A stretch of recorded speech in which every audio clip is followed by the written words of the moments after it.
Luc chapitre 1er. Ce n'est pas dans le passage. Luc chapitre 1. Vous lirez Luc chapitre 1. Prenez le temps de lire ce passage, je vous en supplie. Luc chapitre 1er, verset 5 jusqu'au verset 18. Luc 1, verset 5 à 18. C'est au sujet de l'annonce de la naissance de Jean-Baptiste. Il est écrit, le père de Jean-Baptiste, il s'appelle Zacharie. Et puis sa maman s'appelle Élisabeth. Le texte nous précise que tous les deux étaient fidèles et observaient d'une manière irréprochable les lois de Dieu. Mais ils avaient un problème. Ils étaient avancés en âge et ils n'avaient point d'enfants. À cause de cela, Élisabeth porte l'opprobre devant tout le peuple. Elle devient le sujet des conversations malveillantes. Parce que dans cette époque-là, ne pas avoir d'enfants est signe de malédiction. Mais jamais ce couple s'est détourné de Dieu. Ils aiment Dieu pour qui il est et non pour ce qu'il fait. Ils sont restés fidèles à Dieu. Leur conduite est exemplaire. Et un jour, Zacharie, qui était souverain sacrificateur, était entré dans le lieu très saint pour prier. Et il est resté plus longtemps que prévu.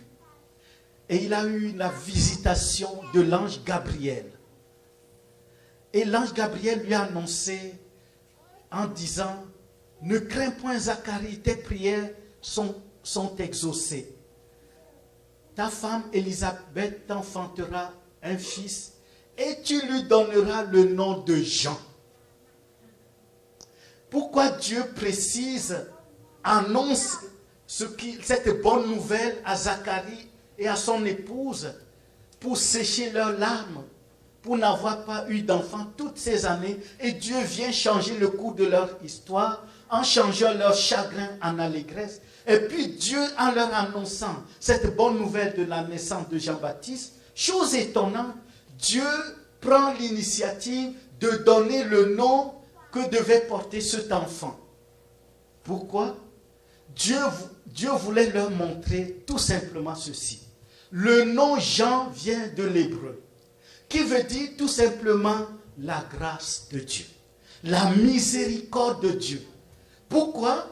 Parce que si nous lisons attentivement Luc chapitre 1er, 5 à 18, le texte nous dit que le couple était fidèle à Dieu, observait les commandements de Dieu.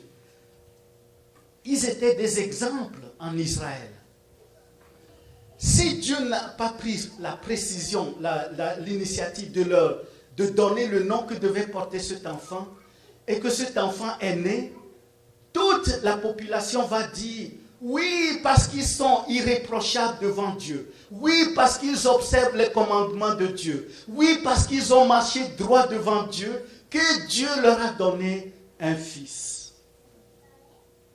Ainsi, le peuple peut se vanter, et eux-mêmes peuvent se vanter, parce que ce couple mériterait l'enfant qu'ils ont eu. Mais Dieu les remet en place en leur montrant que même s'ils ont marché droit devant lui, même s'ils ont observé ses commandements, Dieu veut leur montrer que l'enfant qu'il leur donne, il leur donne par pure grâce.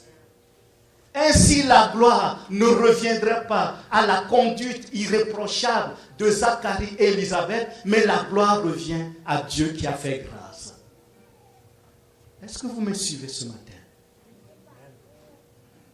Dieu voulait les remettre l'humanité à sa place pour nous démontrer que ce n'est pas notre conduite, ce n'est pas notre fidélité. C'est Dieu qui a tout simplement décidé de nous faire grâce et de nous bénir. Dieu t'a béni en 2011, excusez-moi. Dieu t'a béni en 2011. Dieu t'a exaucé en 2011. Dieu a fait des miracles pour toi en 2011. Dieu t'a gardé en vie jusqu'en 2000. Et quand tu commences une nouvelle année, Dieu a protégé ta famille. Dieu a protégé ta santé. Dieu a pris soin de toi durant l'année 2011. Retiens ceci dans ton cœur. C'est par pure grâce. Dieu t'a fait grâce et attends-toi avec conviction que Dieu qui t'a fait grâce en 2011 te multipliera sa grâce. Amen. Il te multipliera sa grâce. Toi, sois reconnaissant et espère en lui pour la nouvelle année. Ses bontés ne sont pas épuisées et ses compassions ne sont pas à leur terme. Dimanche prochain, nous verrons comment Dieu, qui nous a fait grâce, va nous multiplier sa grâce, comme on a vu ce matin, et va nous multiplier ses bénédictions sans mesure. Et comment il va s'y prendre pour nous donner la victoire plus glorieuse encore. Alléluia. De gloire en gloire. N'oublie pas ceci. Tout est grâce. Amen. Que Dieu vous bénisse.